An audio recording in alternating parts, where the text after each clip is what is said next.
Kaixo ikusentzuleak eta ongi etorri kooperatiba bati buruz ariko gara gaurkoan Fagor Everlani buruz. Automobilgintza sektore handiardu eta ez dira garai errazak izaten ari. Eurek zer ekoizten dute, zer moduzko urtea izatetik datoz eta zer nolako aurre ikuspenak dituzte. Jon Zuazo kooperatiba elkarteko zuzendari nagusia hartuko dugu platoan gaur.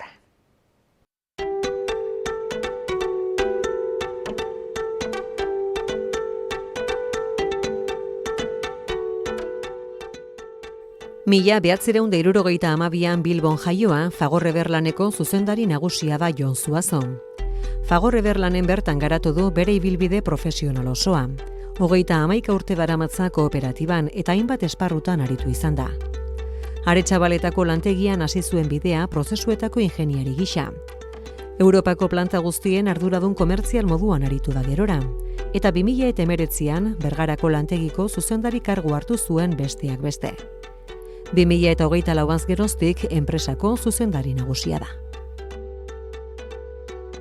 Jon Zuazo, Fagor Everlan kooperatiba elkarteko zuzendari nagusia, kaixo eta ongi etorri. Kaixo. Liderra da, Fagor Everlan munduan, automobilgintzaren sektoreko txasis eta powertraineko osagaietan, zer ekoizten duzue?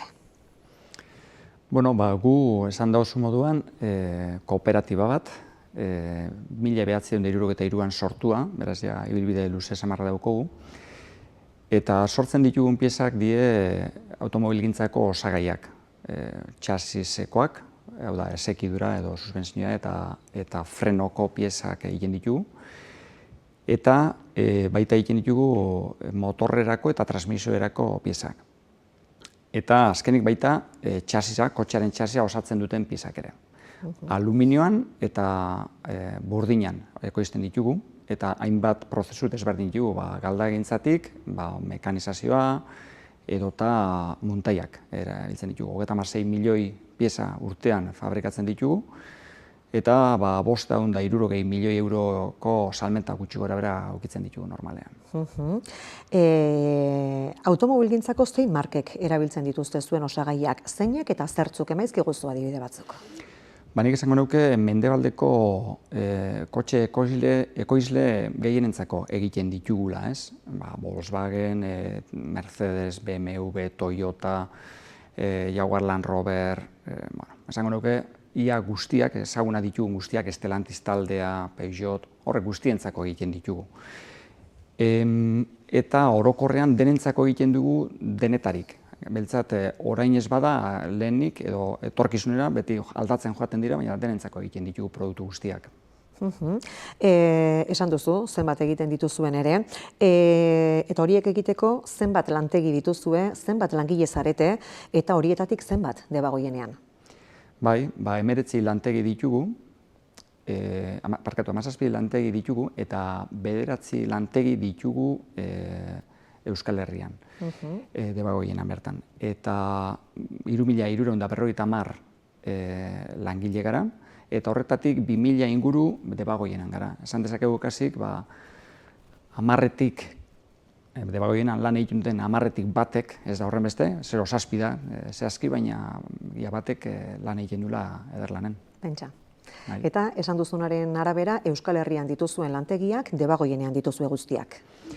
Bai, momentu honetan bat daukagu kanpo, Usurbilgo planta, aurretik eta failan genukan beste bat, baina orain ja ez, Usurbilgo izango litzake kanpoan geratzen dena. Baiarako lantegietako bat ixtea da asmoa, Arrasateko Horibarri auzoko fundizio fabrika, 2028rako ixteko asmoa agertu duzue, zein da horren arrazoia? Bueno, guk merkatuari jarraitzea daukagu besteik ez dago. Merkatua aldatzen doian einean, gure horra egokitzen joan behar gara. Eta merkatuan ikusten ari gara, frenoak egiten, frenatzeko diskoak, hori da ekoizten dugun osagai bat, gero eta handiagoak behar ditula merkatuak. Eta gut ditugu gaur egun, Markuleteko planta, non bertako makineria disko handiak ekoizteko egokia dena, eta gero daukagu Uribarrikoa, da han ditugu makineria, moldeatzeko makinak txikiagoak egiteko. Da beraz, hori da arrazoi nagusia, merkatua eskatzen ari dena, ez garela era kompetitibo baten Uribarrin ekoizteko. Hau esan da, zeuk diozu moduan, 2028 bitarteako salmentak baditugu Uribarrerako, gutxinaka gutxitzen joango direnak, urteak edo hilabeteak pasatu ala. Baina guzti hau merkatuak erakutziko du, azken baten aldatu leike eta merkatuak eskatuko alitu disko txiki hauak ekoiztea berriro ere, planta horrek berriro lan aukiko luke. Beraz, apur bat gaur ikusten dugunaren erabaki edo lan hildo hori da, ez? Aurretik ikusita. Eta hori da arrazoia izan ere, lantegia etxebizitzetatik gertu egoteak eta horietako hainbat bizilagunek bere jarduerak airea kutsatzen duela salatu izanak izan du nolabaiteko zerikusirik hartutako erabakian edo ez? Ez, erabakia da merkatuak eragindakoa. Guk azken baten bete egin behar ditugu legediak eta bete egin behar dugu kutsatzea eta horrek ez dagoz gure parametroetan eta hori konpondu egin behar dira, hori inbertsioak egiten joeten gara urtero, hobetzeko puntu horiek. De hecho, ontxe, dela gutxi, CDP, olako ziurtagiri baten A kategoria lortu du Ederlanek, eta horrek ziurtatzen duna da, maila oso altuko ditugula normatibak eta betetzen ditugula, bai gardentasunean eta bai ingurugiroko irizpideetan. Eta ekobadizen ere, beste neurgailu bat, beste araudi bat dela, hor ere puntuak eta hobetu indogu. Beraz, guk horko aldaketak merkatuari jarraitze horretan dago. Merkatua desagertzen dagolako disko txikiena, horrek eragiten du. Eta Uribarriko lantegi horretan zenbat langile daude gaur egun eta ze irtenbide emate aurre ikusten duzue? 100 bat langileek dauzkagu momentu enten Uribarriko plantan, eta, ez dugu aparteko arazorik beste debagoienako plantetan, pertsona horrek, urrengo urteetan, merkokatzen guteka, zeren eta guk merkatuan oso zaila da talentoa bilatzea, guk behar ditugun ekoizpenak eta teknologiak erabiltzeko, eta ezin dugu permitidu gure pertsonak beste inora jo, eta horrek derrigorrez behar ditugu etxean, eta hori priorizatuko dugun kontua izango da. Eta Uribarriko planta kokatzen den lursail horrekin zer egin asmo duzue, behin bertako ekoizpena geratu eta gero? Ez daukagu argi, egi esan. Egi da guk gure jarduera berriak martxan jartzeko ere lurzoru egokia industriala bilatzea zaila izaten dela. Eta seguru olako lursail bat aukitzea beste gauza batzuk egiteko ere egokia izaten da guretzako. Baina garbi esan da ez daukagu argi, ez dugu ezer pentsatu momentu horretarako, eta irekita gagoz, irtetzen diren aukerak eta edo proiektuak edo dena delakorako irekita gagoz. Baina beti ere, Fagor Ederlanen bertan sortu altzaizkizuen beharrizanetara bideratzeko pentsamenduarekin. Hori da lehenengo etortzen dana, ez da, burura, guk beharrak izaten ditugu eta horretara bideratzea, baina, esaten dudan moduan, ez daukagu ezer pentsatuta momentu honetan. Goienan, duela hilabete pasatxo egindako elkarrizketa batean eman zenuten horren berrien justu ere, harrezkero, aipatu ditugunez gain, izan da, denbora tarte honetan nolabaiteko aurrera pausorik edo nobedaderik gaiarekin lotuta? Uribarriri dagokiola, ez dugu aurrera penek. Tira, apirilean aurrera goatz, 2025 urtea Jon, zer moduz amaitu zenuten, zer moduzko urtea izan zen? 2025 urte nik esango nuke oso ona izan dela. Testu inguru oso zail batean, automobilgintza eraldaketa oso baten sartuta dago, eta guk hor gai izan gara, alde batetik enpresa berriak sortzeko, eder bat, bateriak egiteko joint venture bat sortu gendun, urte hasieran, gero enpresa bat erosi gendun estatu batuetan ere, aluminioa reziklatzeko, regen izenekoa, Kuntxanen zailtasuna genituen bertako ekoizleekin lan egiteko, eta hor beste partner bat sartu dugu eta berakin errestu dugu. Partner honekin urte bukaeran Borjan genituen baliabide batzuk, eraikin batzuk eta geldi genituzkenak 2019tik han ere proiektu berri bat martxan jartzea lortu dugu. Eta guzti gutxi balitz, baina momentu zailean automobilgintzan eta 165 milioi euroko kaptazioak egin ditugu, pentsatzen genduaren iaia bikoitza dire. Kaptazio diozunean, zer esan proiektu berriak. Urrengo urteetan garatuko diren kaptazioak, proiektu berriak eta salmenta horrek emango dituzten proiektua dire. Hori notiziona da etorkizunera begira. Eta gutxi baliz, 2024ko emaitzak ere hobetu egin ditugu. Beraz, hain egoera eta malkartzu baten bizitzen ari garenan, horrek guztiak, nik uste dut, etorkizuna begira bidea ondo enfokatzen ari garela. Esan duzu. Eta guzti hau, parkatu, esango nauke baita, aipatuko nauke, hain pasan urtea izan zen oso goraberatsua salmentetan eta bar, eta ni pentsatzen dut Ederlaneko pertsonak, euren malgutasunari esker, egokitzeko lan egiteko moduetara, bezeroak momentu bakoitzean behar izan duen horretara, hori azkenean, asteburutan, jaiegunetan sarritan, orduz kanpo eskatzen ditu aparteko lan egiteak, eta kontuan hartzekoa eta eskertzekoa dela Ederlanek inuna, bezeroari behar duna eman, eta baita gure inguruan aberastasuna sortuz, ez? Hori lortze dela eta eskertzekoa dela, Ederlaneko pertsonak egin duten egokitzapena eta flexibilitatea hori ahalbidetzeko. Esan duzu, goraberatsua dabilela izaten garaia, automozioaren sektorearentzako batez ere, edozein kasutan jakin duzuela, ez da, pixka bat, egoera zai horren aurrean ere irtenbideak topatzen, malguak izaten, edozein kasutan izandako zailtasun gorabera horien artetik, zer izan da zaiena Fagor Ederlanentzat? Bueno, zailena kaptazioak izaten ari dire. Txinatarrak sartzen ari dire indarrez, eta uste dut gerua eta zailagoa dela konpetizio hori irabaztea, ez da? Uste dut zailtasun bat errez zein dugula ematen du, baina aurrerapauso handia izan dela partner txinatar bat bilatzea egokia, ez bakarrik Txinan hasteko, baizik eta Europan ere, eta estatu batuetan, beste leku batzuetan, elkarlanean, beraien egiteko moduak ere ikastea, eta pentsatzen hori ere ez dela gauza erraza. Eta hori da barkatu Jon, Duoli teknologi talde txinatarrarekin sortutako aliantza horri buruz ari zara? Bai, hala da. Guk ikusten gendun, abia puntua Txina zen, Txinan planta bat geneukan, eta daukagu. Fagorrelan Kunxian izanekoa, eta ara 2011an joan ginen, egia esan planta oso ona, etekineak eman ditu urteetan zehar, eta oso ondo moldatu da, baina mendebaldeko bezeroak izan ditugu beti, batez ere, General Motors, BMW eta Daimler izan dira nagusienak. Eta ja urte batzuk dela ikusi gendun, Txinako bezeroak leku hartzen zijoiazela hemengoei, eta zailtasun asko genituen bezero horietara sartzeko. Eta hori, kontutan hartuta, gure plantako bai langile eta bai zuzendari eta pertsonal guztia txinatarra zela da. Eta lan da guztiz ere, enpresa txinatarrauek nahi dute atzean dagoen enpresa txinatarra izatea baita. Bereen kulturakin eta bat egiten duna.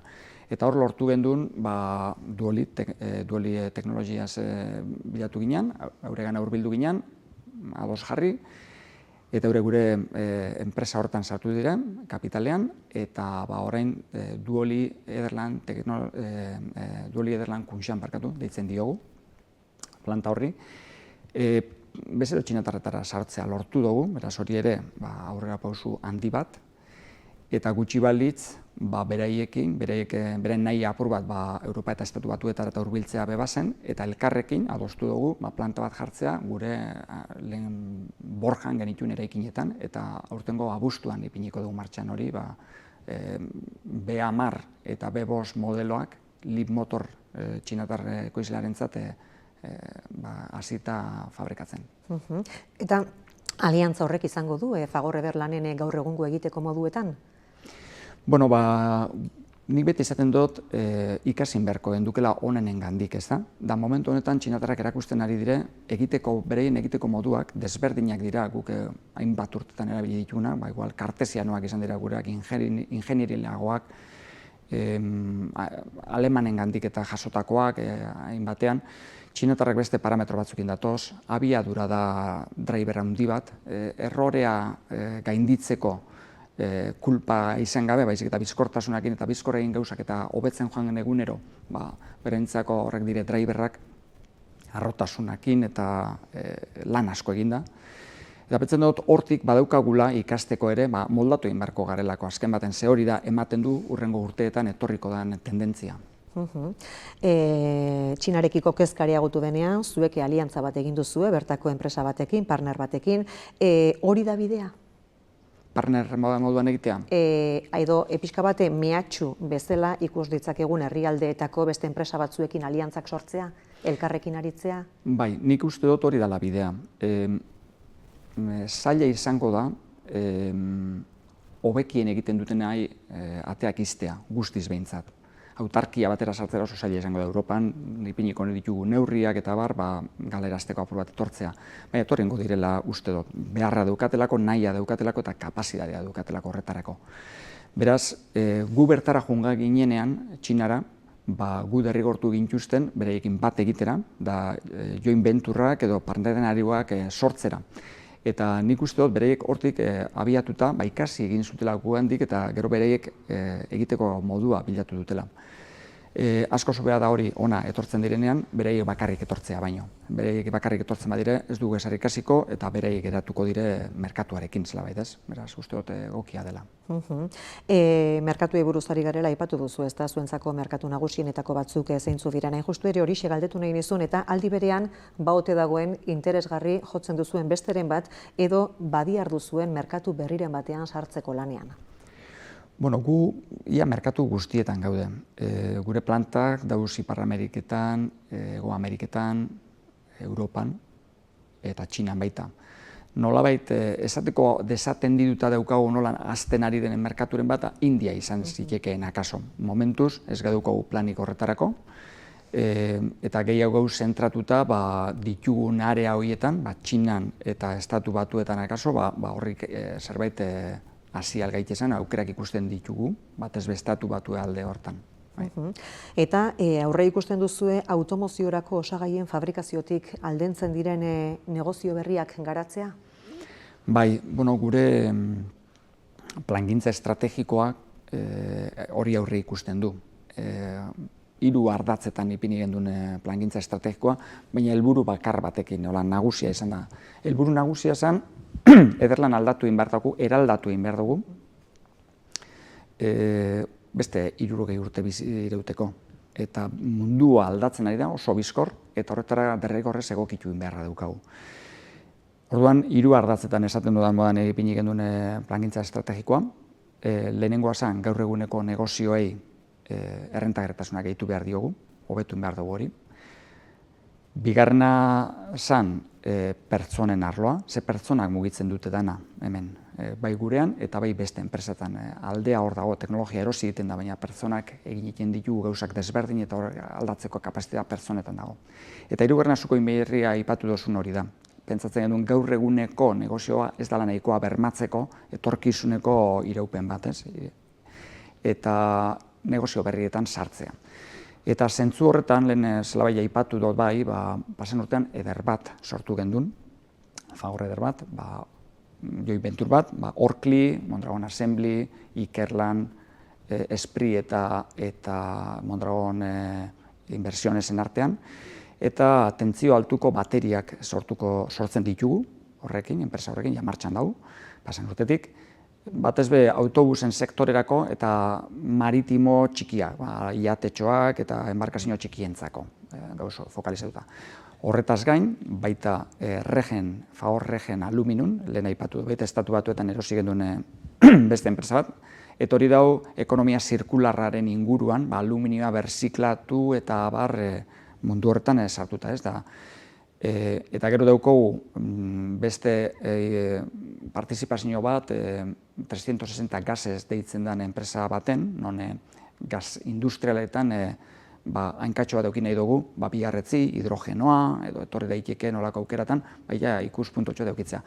Eta nik esango nuke labur bilduz, negozio berria ipini dutzegun erronka da, nahi dugu automobilgintzak gandik desberdinak diren arriskuetan ipini dirua eta sortu enplegua eta sortu ekintzak, ez hori da apur bat. Automobilgintza variazioak konpensatuko dituna zelabait.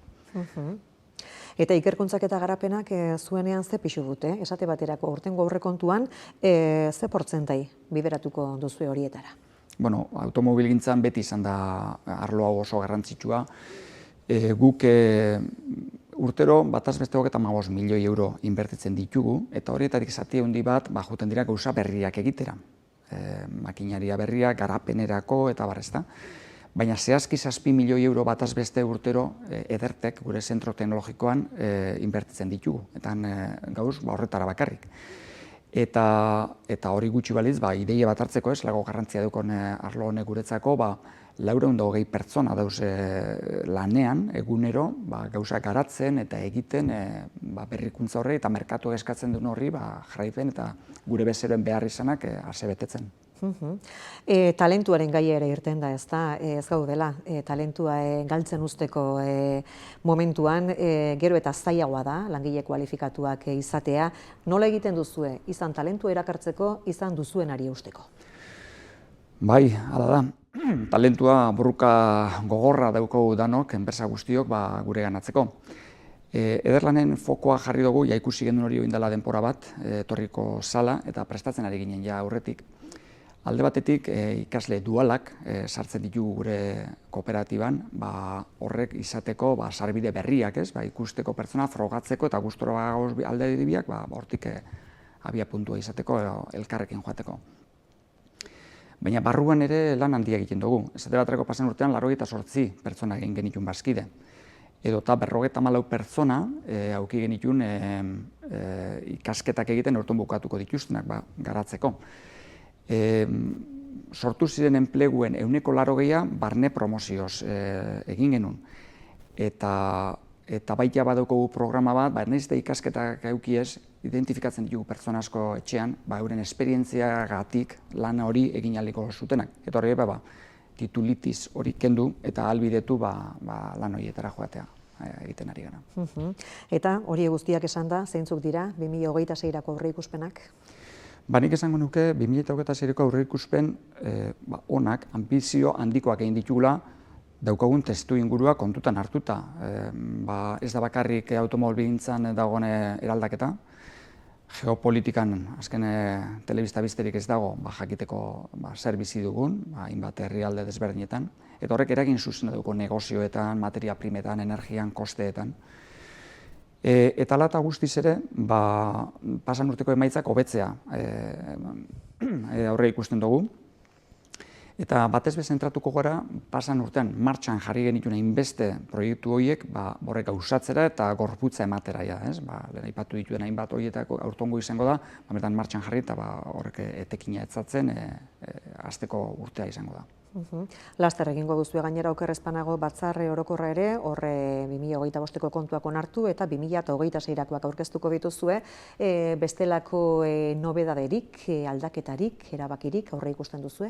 Ez, nik espero dut, nahiko lasaia izango dela aurtongoa, pasan urtea ona izan zen, aurtongo urterako ere bideratuta ditugu hainbatean egin beharrekoak eta ez dut uste aparteko gairik egongo denik. Eta izango da maiatzean? Maiatzaren 18an izango da. Eta 2025-2028 urte bitarteko plan estrategikoaren ildo nagusiak zeintzu dira?